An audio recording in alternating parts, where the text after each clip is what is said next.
चीन के छोटे शहर हांगझाओ से शुरू हुई एक साधारण से दिखने वाले कमज़ोर अंग्रेजी टीचर जैक मा की कहानी Alibaba the house that Jack Ma built हमें यह समझाती है कि कैसे एक इंसान जिसका ना तो टेक्नोलॉजी में कोई बैकग्राउंड हो, ना पैसा हो, ना सरकारी सपोर्ट हो, वह सिर्फ अपने आइडिया, हिम्मत और कभी हार ना मानने वाली जिद के दम पर पूरी दुनिया की डिजिटल अर्थव्यवस्था को बदल सकता है। और यही कारण है कि यह किताब सिर्फ अलीबाबा की कहानी नहीं बताती, बल्कि यह बताती है कि सपना कितना भी बड़ा हो सकता है अगर उसे पूरा करने का जुनून उससे भी बड़ा हो। और ये कहानी शुरू होती है जैक मा के बचपन से, जब वे एक गरीब परिवार में पैदा हुए जहां अंग्रेजी सीखने का कोई साधन नहीं था, लेकिन उनका दिमाग जिज्ञासा से भरा हुआ था। इसलिए वे रोज सुबह 5:30 बजे उठकर हांगझो के वेस्ट लेक के पास विदेशी पर्यटकों को ढूंढते, उनसे मुफ्त में अंग्रेजी सीखने की कोशिश करते, उन्हें शहर घुमाते और बदले में सिर्फ एक ही चीज़ मांगते, उनसे अंग्रेजी में बातचीत। और इसी वजह से लोगों ने उन्हें जैक नाम दिया और यहीं से उनकी सोच विकसित होनी शुरू हुई। वे दुनिया को चीन के अंदर बैठकर बाहरी नज़र से देखना सीख रहे थे, और यही सोच आगे चलकर अली बाबा का सबसे बड़ा बिजनेस फायदा बनने वाली थी, क्योंकि जैक मा समझते थे कि दुनिया आगे किस दिशा में बढ़ रही है। उन्होंने चाइना येलो पेजेस नाम की अपनी पहली इंटरनेट कंपनी शुरू की, लेकिन वो बहुत बड़ा बिजनेस नहीं बन पाया, क्योंकि उस समय चीन में न लोग इंटरनेट समझते थे, न सरकार और न कंपनियां। लेकिन इस असफलता ने जैक मा को एक ताकत दी, अनुभव और सबसे ज़रूरी, इंटरनेट के बारे में एक शुरुआती समझ। और जब 1999 में वे अपने अपार्टमेंट के कमरे में 17 दोस्तों को बुलाकर खड़े हुए, तो उन्होंने कहा, हम इंटरनेट के जरिए पूरी दुनिया के छोटे व्यापारियों को जोड़ेंगे और अलीबाबा ऐसा मंच बनेगा जहां चीन का कोई भी छोटा दुकानदार अपने उत्पाद दुनिया तक बेच सकेगा। और बस यही वह क्षण था जब अलीबाबा नामक बीज जमीन में गिरा। अलीबाबा की सबसे बड़ी खासियत शुरू से ही यह थी कि यह चीन के छोटे व्यापारियों के लिए बनाया गया था, जबकि दुनिया में बाकी इंटरनेट कंपनियां ग्लोबल ऑडियंस के लिए बन रही थीं। जैक मा ने समझ लिया था कि चीन के करोड़ों छोटे व्यवसायों को इंटरनेट से जोड़ने वाला प्लेटफॉर्म अगर बन गया तो चीन की पूरी अर्थव्यवस्था बदल सकती है। और सबसे खास बात, यह प्लेटफॉर्म अलीबाबा बना।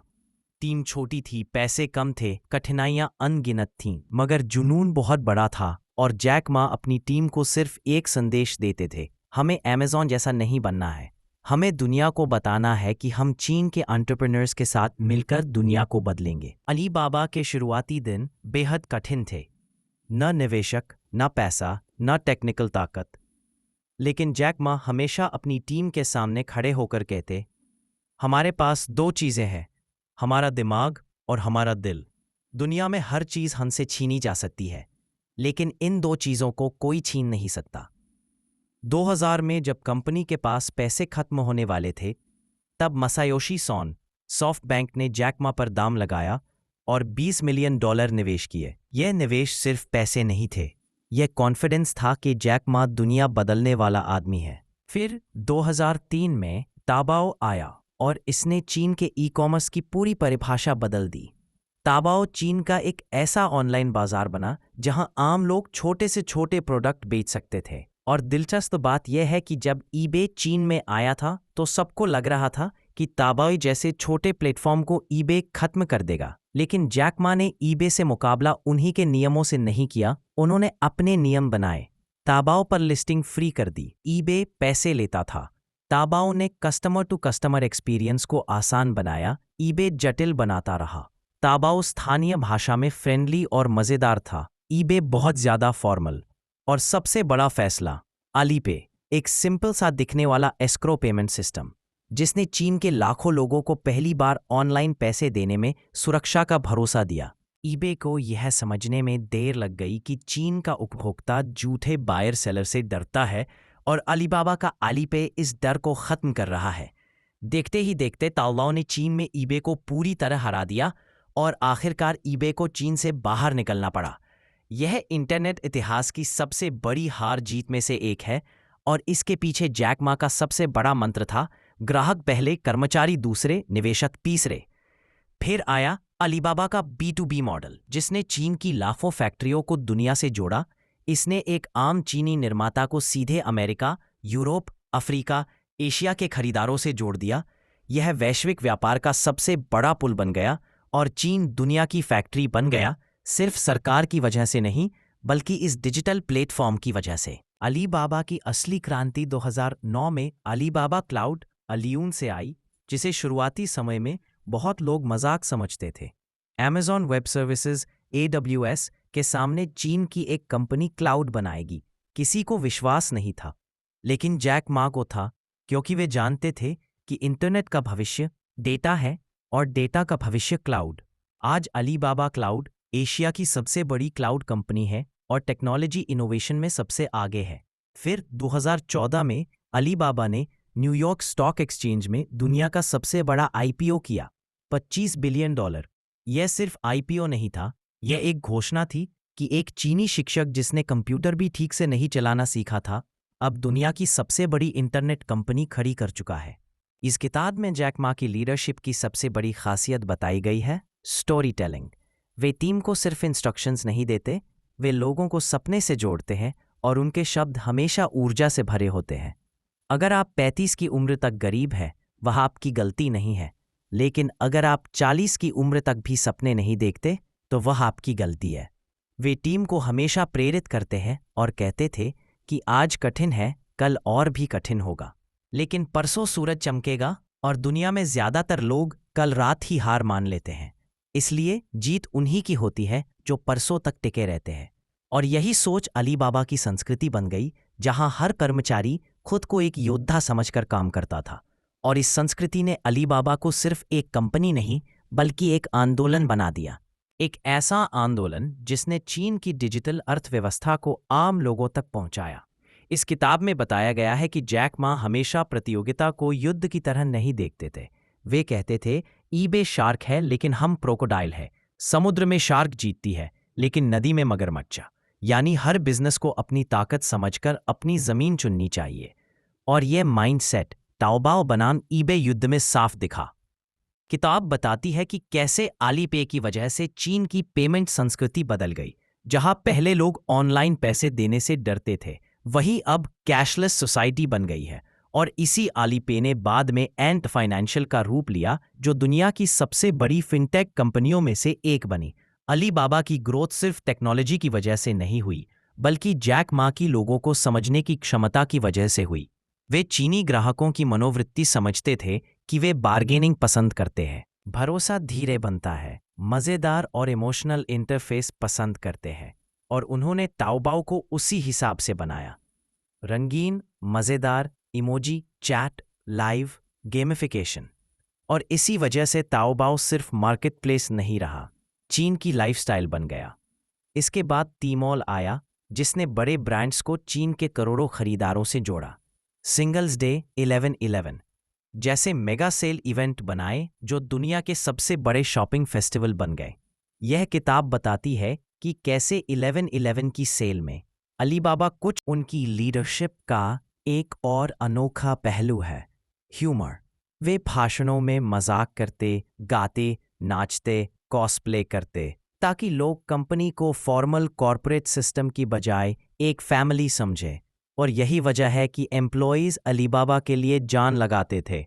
किताब में बताया गया है कि जैक मा का सबसे बड़ा फोकस हमेशा यूथ और वुमेन एम्पावरमेंट रहा। वे कहते थे कि ई-कॉमर्स तब मजबूत होगा जब महिलाएं मजबूत होंगी, क्योंकि महिलाएं विश्वास और भरोसे पर आधारित खरीदारी करती हैं। और अलीबाबा की 60% वर्कफोर्स महिलाओं से बनी है, जो उसे दुनिया की सबसे बैलेंस्ड कंपनियों में से एक बनाती है। किताब जैक मा की इंटरनेशनल विजन के बारे में बताती है, जहां वे कहते हैं कि अलीबाबा का लक्ष्य अमेज़न को हराना नहीं है, हमारा लक्ष्य छोटे कारोबारियों को ग्लोबल बनाना है। और यही विजन अलीबाबा को एक प्लेटफॉर्म कंपनी बनाता है, न कि सिर्फ एक रिटेलर। फिर किताब में बताया गया है कि कैसे Alibaba Pictures, Alibaba Health, Alibaba Logistics, Cainiao, Alibaba Cloud, UC Browser, Youku जैसी सर्विसेज ने इसे एक डिजिटल एम्पायर बना दिया है, जो हर सेक्टर में फैला है। किताब यह भी समझाती है कि चीन में काम करना कितना मुश्किल है। Regulations, government pressure, competition, piracy, copycats. लेकिन जैक मा इन सबको नेगेटिव नहीं मानते थे। वे कहते थे चीन में कंपटीशन ज्यादा है, इसलिए हम मजबूत बने हैं। अगर हम अमेरिका में होते शायद कभी इतने टफ नहीं बन पाते। यह किताब बताती है कि जैक मा की सबसे बड़ी ताकत उनकी विजन नहीं बल्कि उनकी एबिलिटी है लोगों को उस विजन पर विश्वास दिलाने की, क्योंकि वे हमेशा कहते थे मैं स्मार्टेस्ट नहीं हूं लेकिन मेरी टीम स्मार्टेस्ट है, मेरा काम सिर्फ दिशा दिखाना है। फिर कहानी आती है 2014 के हिस्टोरिकल आईपीओ की, जहां पूरी दुनिया जैक मा को एक लेजेंड की तरह देख रही थी और यह चीनी उद्यमिता का सबसे बड़ा ग्लोबल मूवमेंट था। लेकिन किताब ये भी दिखाती है कि जैक मा ने कभी पैसा को अपना गोल नहीं बनाया, उनका गोल हमेशा इम्पैक्ट था। वे कहते हैं आज पैसा कमाना आसान है लेकिन समाज के लिए वैल्यू बनाना कठिन है, और यही सोच अली बाबा के हर निर्णय में दिखती है। किताब में यह भी है कि अली बाबा रूरल एम्पावरमेंट कैसे करता है, ताओबाओ विलेजेस बनाकर गांवों में ई कॉमर्स पहुंचाता है, लाखों ग्रामीण महिलाएं घर से बिजनेस कर सकती है, और ये चीन के ग्रामीण विकास में डिजिटल योगदान है। किताब में अली बाबा की एक और खास ताकत बताई गई है, डेटा ड्रिवन कल्चर, जहां हर फैसला डेटा के आधार पर होता है, इंट्यूशन पर नहीं। फिर आता है मोबाइल रेवोल्यूशन। अली बाबा ने सबसे पहले मोबाइल पेमेंट और मोबाइल शॉपिंग को मेन स्ट्रीम बनाया, और आज चीन में सब कुछ क्यूआर कोड से होता है। किताब में अंत के हिस्से में जैक मा के रिटायरमेंट विजन के बारे में बताया गया है।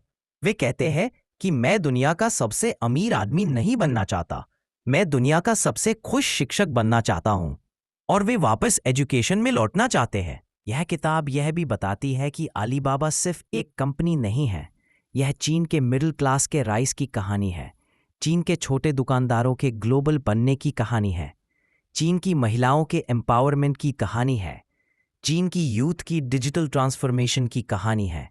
और सबसे बड़ी बात, यह स्टोरी यह साबित करती है कि एक सामान्य इंसान जिसके पास न पैसा हो, न पावर, न परफेक्ट इंग्लिश, वह भी दुनिया की सबसे बड़ी डिजिटल कंपनीज में से एक बना सकता है, अगर वह अपनी सोच और टीम की शक्ति पर विश्वास कर ले। जैक मा हमेशा कहते हैं कंपनी पैसा खो सकती है लेकिन हिम्मत नहीं, कंपनी प्रॉफिट खो सकती है लेकिन सपना नहीं, और इसी सपने की वजह से अली बाबा ने दुनिया को बदल दिया। किताब के अनुसार अली बाबा की सफलता किसी एक स्ट्रैटेजी का नतीजा नहीं है, बल्कि संस्कृति, इनोवेशन, लोगों की समझ, रिस्क लेने की जिद, लॉन्ग टर्म थिंकिंग और कस्टमर ऑब्सेशन का परिणाम है। किताब बताती है कि जैक मा हर फेलियर को गिफ्ट मानते थे, क्योंकि हर फेलियर ने उन्हें आगे बढ़ाया। और आखिर में किताब यह सिखाती है कि फ्यूचर उसी का है जो अपने लोगों को सशक्त बनाए, छोटे व्यापारियों को डिजिटल दुनिया में ले आए और टेक्नोलॉजी को ह्यूमैनिटी के लिए इस्तेमाल करे। और यही फिलॉसफी अली बाबा को एक साधारण स्टार्टअप से एक ग्लोबल डिजिटल साम्राज्य में बदलती है।